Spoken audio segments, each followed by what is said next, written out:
बेटा जिसने सालों तक अपने पिता की मौत को किस्मत का खेल समझा। उसे लगा शायद ये हादसा था जिसे कोई रोक नहीं सकता था। लेकिन कभी कभी सच हादसा नहीं होता, बल्कि उसे हादसा बना दिया जाता है। और जब वो सच सामने आता है तो सिर्फ दर्द नहीं देता, बल्कि इंसान की पूरी दुनिया हिला देता है।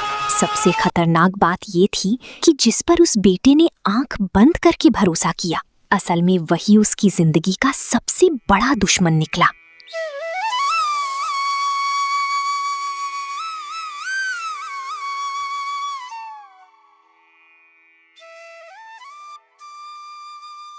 दोपहर का वक्त, आसमान में सूरज नहीं, जैसे चलता हुआ अंगारा टंगा हुआ था।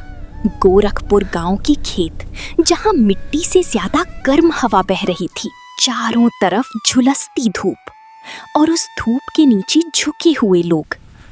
कोई हल चला रहा था, कोई बोझ उठा रहा था और कोई अपनी थकान छुपाने की कोशिश कर रहा था। उनके शरीर पसीने से भीगे हुए थे, लेकिन वो सिर्फ पसीना नहीं था, वो उनकी भूख थी, उनकी मजबूरी थी और उस जिंदगी का सबूत था जहां रुकना मतलब हार जाना होता है। आज की ये धूप शरीर को नहीं बेटा, जिंदगी को जला रही है। सांस लेना भी अब भारी लग रहा है, जैसे हर सांस के साथ अपनी मजबूरी निगलनी पड़ रही हो।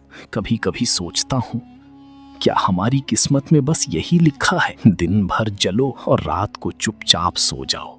हमारी जिंदगी में आसान क्या है भाई, परीक्षा तो हमारी रोज हो। बस फर्क इतना है, यहाँ फेल होने का मतलब भूखा सोना होता है। सच कह रहा है तू। अगर हाथ रुक गए तो घर का चूल्हा भी बुझ जाएगा और बच्चे भूखे सो जाएंगे। गरीबी सिर्फ जेब खाली नहीं करती, ये इंसान को हर दिन थोड़ा थोड़ा तोड़ती है। हिम्मत मत हारो काका, मेहनत कभी धोखा नहीं देती। बस एक बात याद रखना, सच्चाई का रास्ता मत छोड़ना।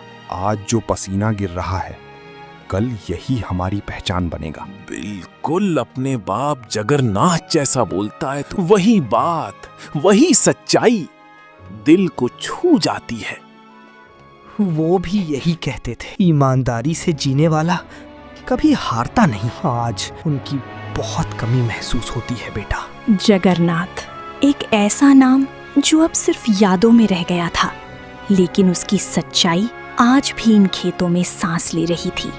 सब संभल जाओ, ठाकुर वीरेंद्र सिंह आ रहे हैं। अगर काम धीमा दिख गया तो आज फिर बेइज्जती हो। उस एक नाम से पूरा माहौल बदल गया। हाथ तेज हो गए, सांसें धीमी और आंखों में डर साफ दिखाई देने लगा। क्या हाल बना रखा है काम का। ये खेत है या आराम करने की जगह? मैं पैसे देता हूँ मेहनत के, बहानों के नहीं। जिसे काम नहीं करना वो अभी चला जाए।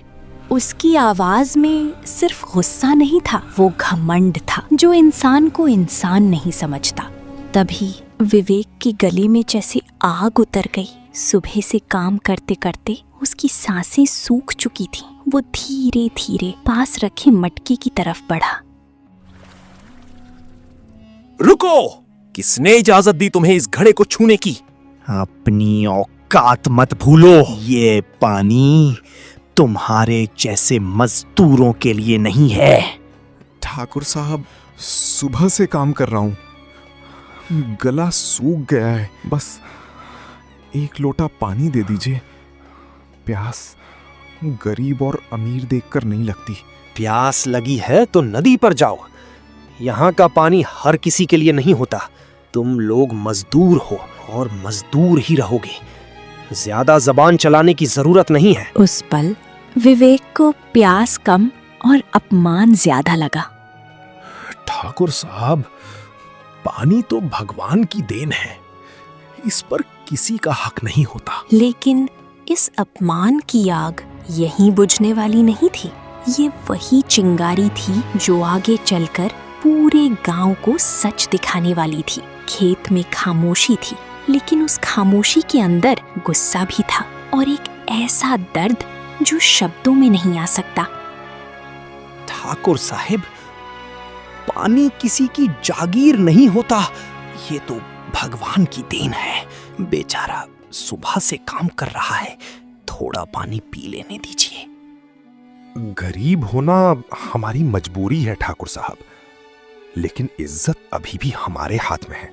हम मेहनत करते हैं, भीख नहीं मांगते, और पानी मांगना कोई गुनाह नहीं होता। एक मजदूर होकर मुझे जवाब दे रहा है। लगता है तू अपनी औकात भूल गया है। सपने मत देख, क्योंकि जितना ऊंचा उड़ोगे उतना ही जोर से गिरोगे। उसके शब्द सिर्फ धमकी नहीं थे, वो एक ऐसी सोच थी जो गरीबों को हमेशा नीचे ही देखना चाहती है। तभी भीड़ में खड़ा एक बूढ़ा मजदूर धीरे धीरे आगे बढ़ा। उसके हाथ में एक छोटा सा लोटा था। ले बेटा, पानी पी ले। गरीब का दर्द गरीब ही समझ सकता है। दुनिया चाहे कुछ भी कहे, इंसानियत अभी मरी नहीं है। धन्यवाद काका, आपने सिर्फ मेरी प्यास नहीं बुझाई, आज आपने मुझे हिम्मत दी है। अब ये अपमान मैं चुपचाप नहीं सहूंगा। उस पल विवेक के अंदर कुछ बदल चुका था। एक चिंगारी जो अब धीरे धीरे आग बनने वाली थी। विवेक, सपने मत देख। गरीब आदमी अगर उड़ने की कोशिश करता है तो दुनिया उसके पंख काट देती है। डर इस गांव की सबसे बड़ी सच्चाई था, और वही डर सालों से सच को दबाए हुए था। शाम ढल चुकी थी, सूरज तो डूब गया था, लेकिन दिन भर का दर्द अब भी जिंदा था। विवेक अपने घर के बाहर चुपचाप बैठा था, जैसे शरीर यहाँ था लेकिन मन कहीं और भटक रहा था। क्या हुआ बेटा, आज बहुत चुप है तू। जब से खेत से आया है एक शब्द नहीं बोला। तेरे चेहरे पर थकान कम, दर्द ज्यादा दिख रहा है। थकान तो रोज होती है माँ, लेकिन आज दिल ज्यादा भारी है। हम सुबह से शाम तक मेहनत करते हैं, फिर भी हमें इज्जत तक नहीं मिलती। गरीब की जिंदगी आसान नहीं होती बेटा, लेकिन मेहनत करने वाला कभी खाली नहीं जाता। भगवान सब देखता है, बस सही वक्त का इंतजार करता है। पर कब माँ, कब तक ये अपमान सहना पड़ेगा? आज पानी तक पीने नहीं दिया, क्या हम इंसान नहीं है? ये सवाल सीधे दिल पर लगते हैं, क्योंकि इनका जवाब हर किसी के पास नहीं होता। कुछ लोग दौलत के घमंड में अंधे हो जाते हैं बेटा, उन्हें दूसरों का दर्द दिखाई नहीं देता। लेकिन हमें अपना रास्ता नहीं बदलना चाहिए। सच्चाई छोड़ दी तो सब खत्म हो जाएगा। कभी कभी लगता है माँ, अगर बापू होते तो शायद सब कुछ अलग होता। हमें ये दिन नहीं देखने पड़ते। तेरे बापू बहुत अच्छे इंसान थे, उन्होंने कभी किसी का बुरा नहीं किया। गांव में हर कोई उनका सम्मान करता था। उनकी सच्चाई उनकी सबसे बड़ी ताकत थी।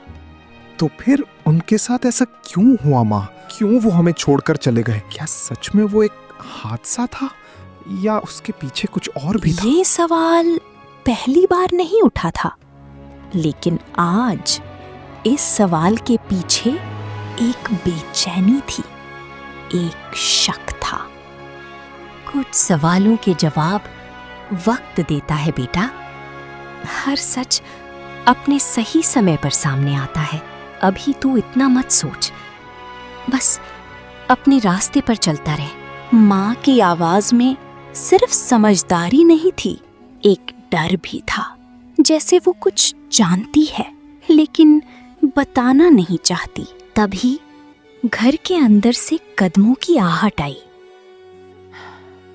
सुनिए, घर में पानी खत्म हो गया है। मैं कुएं से पानी भरने जा रही हूँ। रात होने वाली है, जल्दी लौट आऊंगी। सीता, तुम अंदर जाओ, दिन भर काम किया है तुमने, थक गई होगी। मैं अभी पानी भर कर ले आता हूँ। ध्यान से जाना बेटा, रात हो गई है, रास्ते सुनसान हो जाते हैं। और ना जाने क्यों आज मेरा दिल बहुत घबरा रहा है, जैसे कुछ होने वाला हो। डरो मत माँ, अब डरने का वक्त चला गया है। जो होगा देखा जाएगा। मैं अभी पानी लेकर आता हूँ।